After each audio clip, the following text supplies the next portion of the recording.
3 Snapchat horror stories. Man, and I guarantee you, if this is a Snapchat and these are real, if these are Snapchat, horror stories, I bet you it's got something to do with people sharing their location. That's why these apps I do not share my location in. Just like for example, Instagram. I'm pretty sure in a couple years they're gonna have something with dealing with Instagram because now they have a where you share your location. I don't share my location, and I bet you that's what this is about. So with that being said, Renzo Gang, I ain't gonna do too much more talking. But before we get started, if you are new on this channel, make sure you give this video a thumbs up. So Renzo Gang, let's get it. Mm. Story number 1. It was meant to be a chill sleepover at Nora's house with me and Paige. Her parents were away for the weekend, so she had a comfortable attic room filled with pillows, fairy lights, and scented candles. No. We were eating popcorn, scrolling TikTok, and laughing at ridiculous memes. Normal Friday night activities. But about midnight, the electricity took off. Nora lighted some candles, and everything seemed spooky. The glow flickered off the walls, and the room became very eerie. We all stared at the flames when Nora said, "Let's do something creepy." Like what? No. Paige asked. A seance or something. We didn't have a Ouija board, and none of us knew how to conduct a proper seance. But then I opened my large mouth. I smirked and asked, What if we use Snapchat to summon more Wena? What? Oh no. Snapchat for planchette? Yeah. I saw this post on Reddit where some people use snaps of a recently dead person to summon his spirit. It totally works. See, no. Like doing it on more. Nope. I don't play about stuff like that. That's insane. And then they was already talking about, and we didn't have a Ouija board. First of all, why do y'all keep playing with stuff like that? And why y'all keep selling Ouija boards? Like, come on, man. That's Wena? I don't know. The room froze. Morwenna was a senior at our high school. She perished in a horrific vehicle accident only a month ago. She was driving at 93 miles per hour and used Snapchat's speed filter to prove it. She slammed into a divider, dying instantly. People claimed her head was twisted at an abnormal position. And the worst part? Her phone kept broadcasting for hours. Some people watched the footage before it was removed. They said you could see her reflection in the window after she died, as if she was still watching. Not funny. Paige muttered. However, Nora was already holding up her phone. We were curious and at the same time bored, a poor combo. We sat in a circle. The only sources of light were 2 candles and the glow from our phones. Each of us opened Snapchat and pointed our cameras toward the attic's darkest areas. Shadows spread strangely across the walls. We whispered in unison. Morwenna, show us here. We continued like this for a few minutes when Paige let out a gasp. Guys, my filter's acting up. We stared at her screen. The dog filter flickered across the empty space behind her. Then it vanished. Then sprang up again. But the ears were too long this time. The tongue was gray. Nora's screen captured a second face. A thin and pale outline lingered behind Paige. Nora turned around. Nothing's there. She said hastily, but her voice was trembling. I pointed my camera at the mirror by Nora's bed. It was cracked at the top, only a hairline split, but I swear I saw something move behind my reflection. A thunderous crack echoed throughout the room, and the window sprang open, letting in a gush of wind. Suddenly, my phone snapped its own photo. Nobody touched it. It just snapped. We crowded together, shivering as I opened it. A face could be seen at the mirror, looking down at us, but it was wrong. The eyes were excessively big, and it didn't look human. I dropped my phone. I'm done. Turn it off. End it. But before we could do anything, Nora began murmuring. Her voice did not sound right. Rather, she laughed in a deep, guttural voice that came from within. Where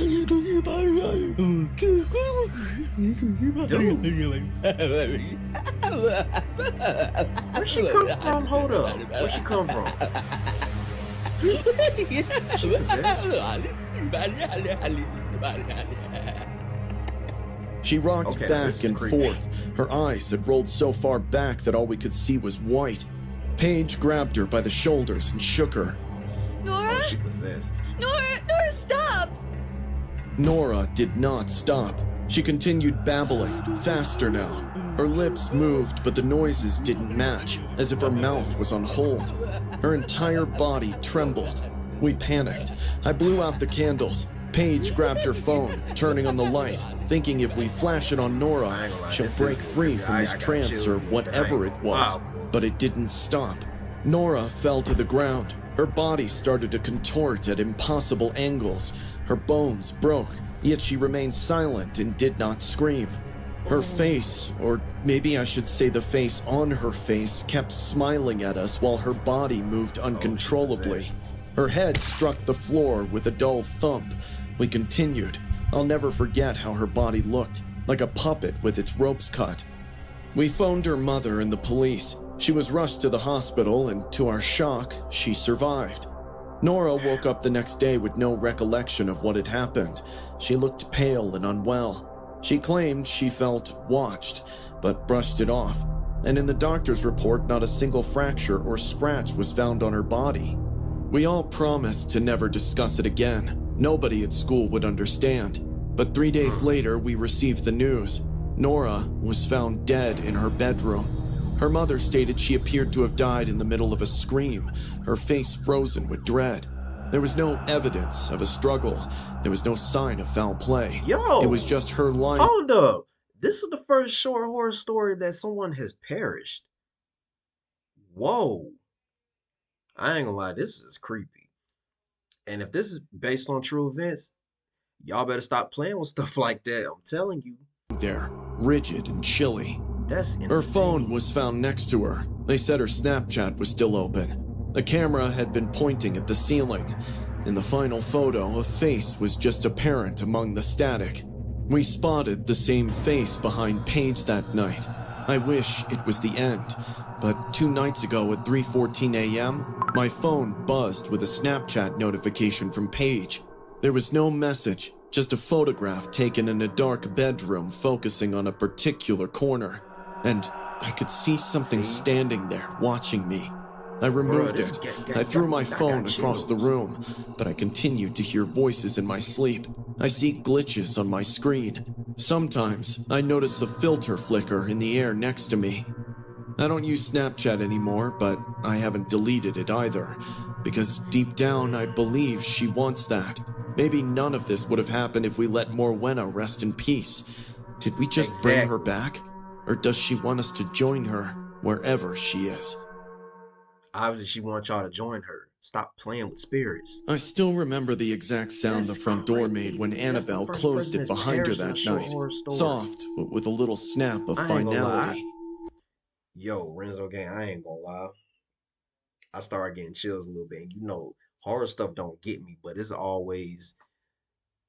See, I'm more of the slice and dice and blood and guts and gore type of, you know, horror fanatic, not the spirit stuff.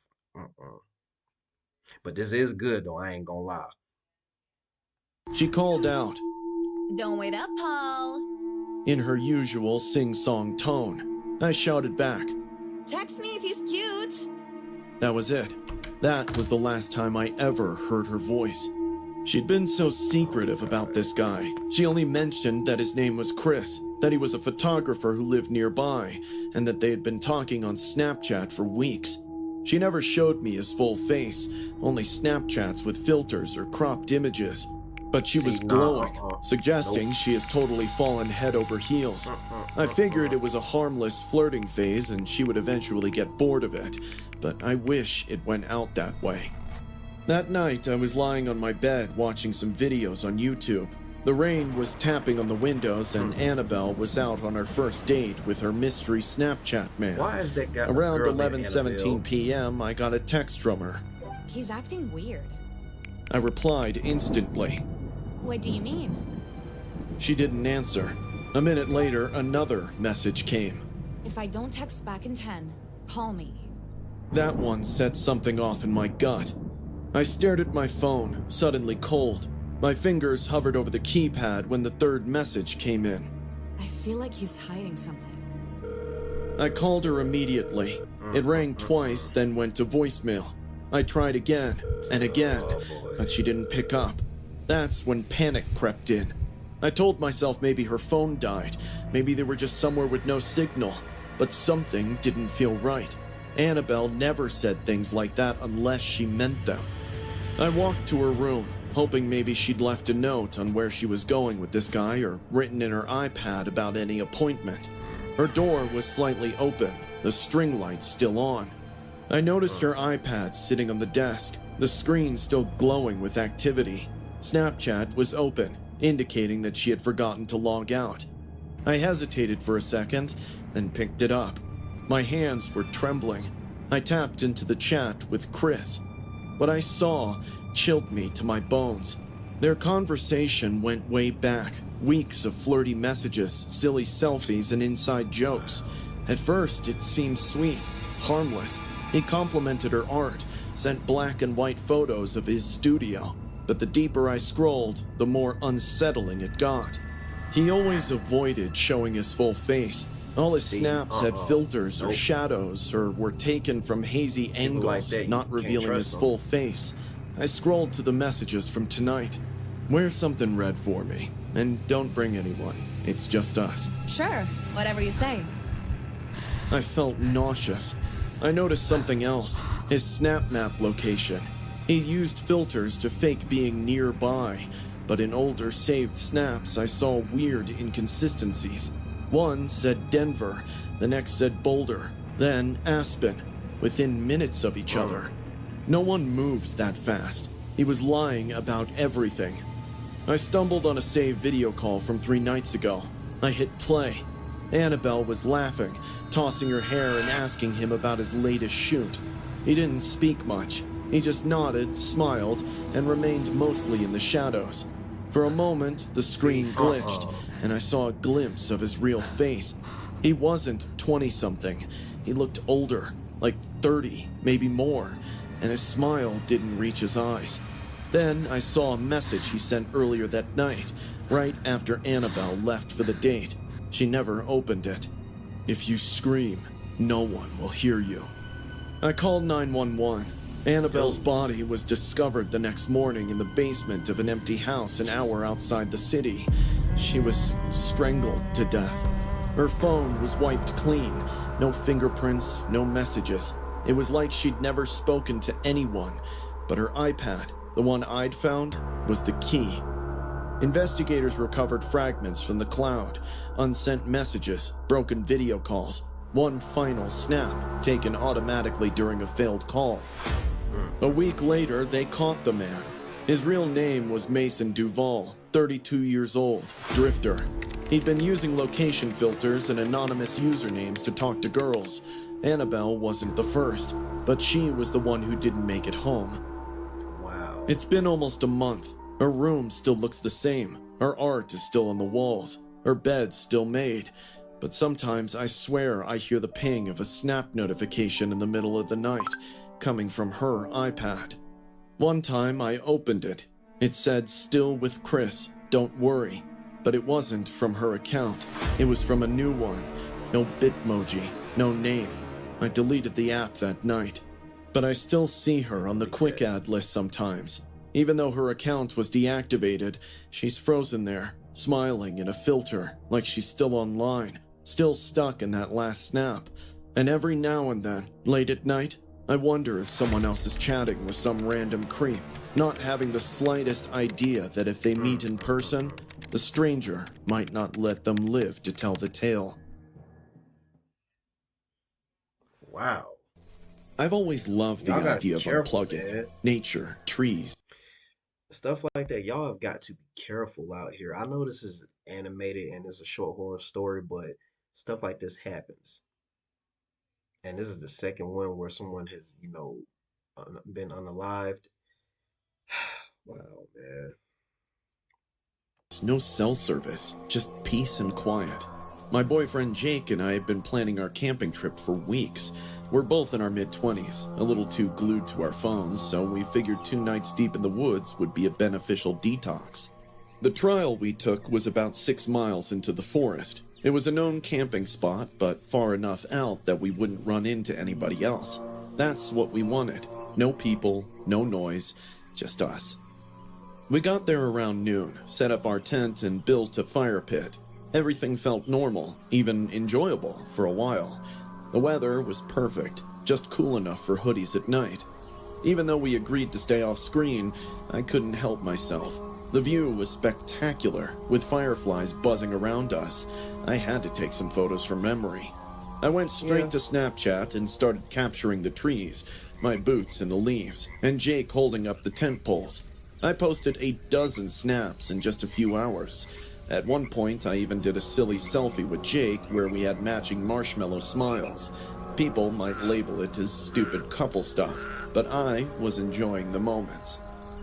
That night, we made hot dogs over the fire and watched the sky turn dark. It was a bit surprising how quickly the woods drowned into quiet.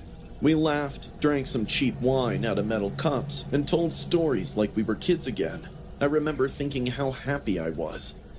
We went to bed an hour or two later. From the driving and all the setup of the camp, Jake dozed off right away. But I'm a light sleeper.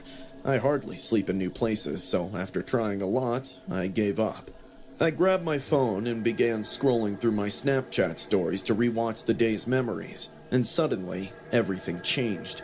As I eyed the snaps closely, I could see someone standing in the background of every photo. He was barely noticeable at first glance. I zoomed in, way behind me, among the trees, and spotted him looking at the camera with an expressionless face. Drops of sweat trickled down my forehead. In the second snap, he was closer, behind a tree maybe 50 feet away. His face was pale with wide, vacant eyes, and his jaw was stretched and hollow. Jake. I whispered, shaking him. He groaned, half asleep. What? I showed him the snaps. He ignored it at first, but then his face dropped. What the?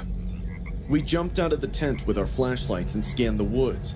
We found no one, just black trees and the sound of our breathing. Maybe it's just some hiker messing with us? Jake offered, though his voice didn't sound convinced. We stayed by the fire a while longer, uneasy but trying to brush it off. Eventually, we went back inside the tent. I left my phone beside me, flashlight within reach, but neither of us slept well.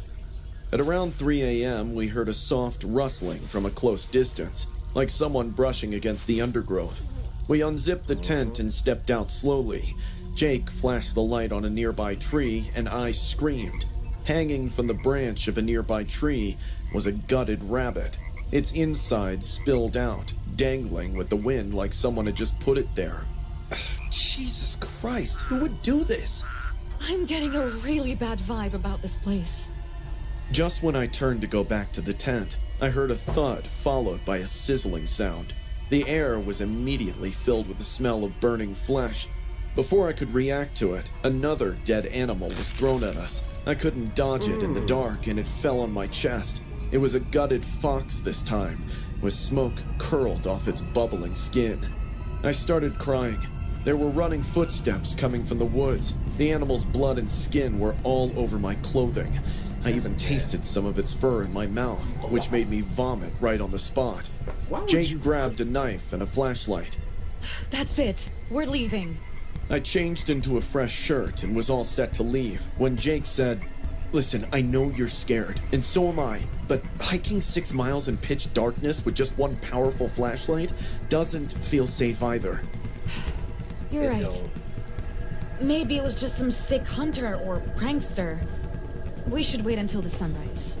We decided to wait until sunrise, just a few more hours. Jake said he'll keep watch while I get some sleep. I laid down in the tent, eyes wide open, staring at the nylon ceiling while Jake sat outside. I must have drifted off because I woke up to the sound of slow footsteps circling the tent. I called out. Jake? No answer. The footsteps kept moving closer to the tent window. I didn't breathe. I just reached for my phone with trembling fingers. I didn't know what to do. I opened Snapchat, maybe out of instinct, maybe out of fear. All I could see was darkness outside the mesh window. But then, suddenly, the dog filter appeared. It was floating in the empty space. The tongue flicked out, the ears wiggled. Someone was standing right there and watching me. I screamed so loud I felt my throat tear. Jake burst into the tent, wild-eyed, yelling, "What? What?" I shoved the phone in his face, but the filter was gone. After that, we just ran, left everything behind. The tent, the gear, the food, hell, even my shoes. We made it to the road by sunrise, hitched a ride with a trucker who didn't ask questions, probably because we looked half insane. We never filed a report because there wasn't enough evidence. We never revisited the incident. Every now and then, I still scroll through the old Snapchat story. The photos are grainy now, but the man is still there.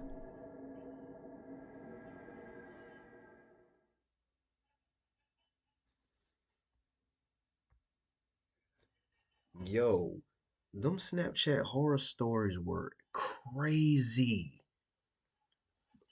And two people have died. Wow. Now, mm, I'm glad I barely use the app now. Cause nah, that first one was definitely the creepiest one. Second one was good, but the third one, I ain't gonna lie. What made me mad with Jake, I'm like, bro, why didn't you answer her when she called your name out? Then you sat outside. Mm, mm, mm, mm. I ain't gonna lie, Renzo gang. I'm gonna have to clap it up because that was a good one. Ooh, that was good.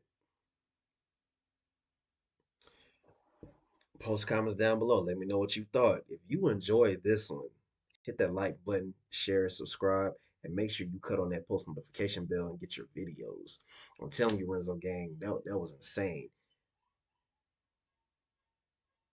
That was creepy. I love y'all. I will see y'all next time.